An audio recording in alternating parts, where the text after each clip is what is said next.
আসসালামু আলাইকুম, welcome to our YouTube channel. আজকে আমি আপনাদের সামনে কিছু গুরুত্বপূর্ণ আলোচনা করব। সেটা হচ্ছে যে মালয়েশিয়ার কলিং খোলার ব্যাপার নিয়ে। আপনারা হয়তো ইতিমধ্যে অনেকে খোঁজখবর পাইছেন বা অনেক নিউজ দেখছেন যে হয়তোবা মালয়েশিয়ার কলিং খুলে দিছে বা আগামী মাস থেকে মেডিকেল শুরু। কিন্তু আসলে তা না। বাংলাদেশ থেকে প্রতিমন্ত্রী আসছে মালয়েশিয়া সরকারের সাথে কিছু আলাপ আলোচনা করতে। তার মানে এটা না যে মালয়েশিয়ার কলিং ভিসা খুলে দিছে।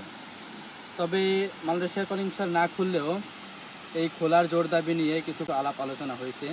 সেটা হচ্ছে যে মালয়েশিয়ার কর্মী আনা নিয়ে অনেক সিন্ডিকেট আছে। সেই সিন্ডিকেট কীভাবে সিন্ডিকেট মুক্ত করে কীভাবে কর্মী আনা যায় কম খরচে বা একদম বিনা খরচে সরকারিভাবে কর্মী আনা যায়, এই বিষয় নিয়ে কিছু কথাবার্তা হয়েছে। তবে মালয়েশিয়ার কলিং যে খুলবে এটা নিশ্চিত থাকেন। হোক 1 মাস পরে বা 2 মাস পরে। মালয়েশিয়ার এখন আপাতত কিছু কর্মী শর্ট আছে।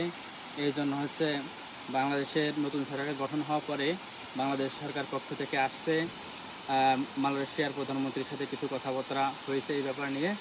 তো আপনারা এটা নিশ্চিত হয়ে মানুষের কাছে পাসপোর্ট জমা দিবেন না, আর টাকা পয়সাও জমা দিবেন না। এখন পর্যন্ত মালয়েশিয়া বৈধভাবে কলিং খুলে নাই, এই ব্যাপারে কোনো সিদ্ধান্ত গভর্নমেন্ট প্রকাশ করে না এখন পর্যন্ত। তো আপনারা ধৈর্য ধরেন, হয়তো কিছুদিনের মধ্যেই খুলে যাবে। আপনারা সিন্ডিকেটের আওতায় না দিয়ে পাসপোর্ট বা টাকা পয়সা কারো কাছে জমা দিবেন না। ধন্যবাদ।